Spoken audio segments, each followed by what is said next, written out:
Rioting is not protesting. Looting is not protesting. Setting fires is not protesting. It's lawlessness, plain and simple. Joe Biden calling out protesters who turned to violence. He made the comments while visiting Pittsburgh today. Thanks for joining us at 5. I'm Ken Rice. And I'm Christine Sorensen. Biden's also attacking the president over his handling of the pandemic. Political editor John Delano was in Hazelwood today for Biden's visit and talked to the former vice president one-on-one. He joins us live with more. John. Hey, Christine and Ken. Joe Biden was here in this must-win region of a must-win state to focus on law and order. Biden says that people were actually safer under Barack Obama than Donald Trump. And he says that Trump endangers America by his divisiveness.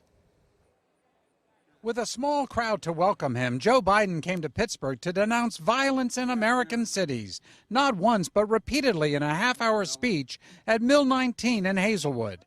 Afterwards, I had a chance to question him. Why the president's focus on law and order? But I think what Donald Trump is doing, he wants to talk about anything but the real problems. The problem facing the nation is we're heading to an economic depression. Biden says Trump's failure to deal with the pandemic has been costly. John, when he talks about America, Joe Biden's America, he's as if he's in a spaceship. I mean, he is the president of the United States. When I was vice president, Obama was president. We reduced violent crime by 15%. I asked Biden about the ongoing Black Lives Matter protests. Do you think this is a racist country full of racist people? No, but I do think there is racism that has to be dealt with. It's a very small minority of people.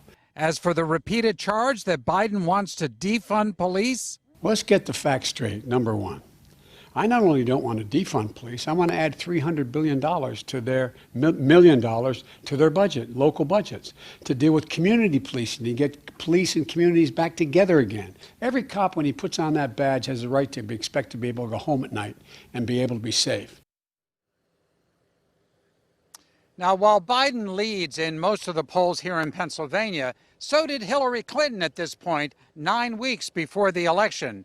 And everyone knows who ultimately won the state of Pennsylvania. Frankly, the last Democrat to win the White House without carrying Pennsylvania was Harry S. Truman in 1948. That's a long time ago, even before I was born. Live in Hazelwood, I'm John Delano, KDKA News.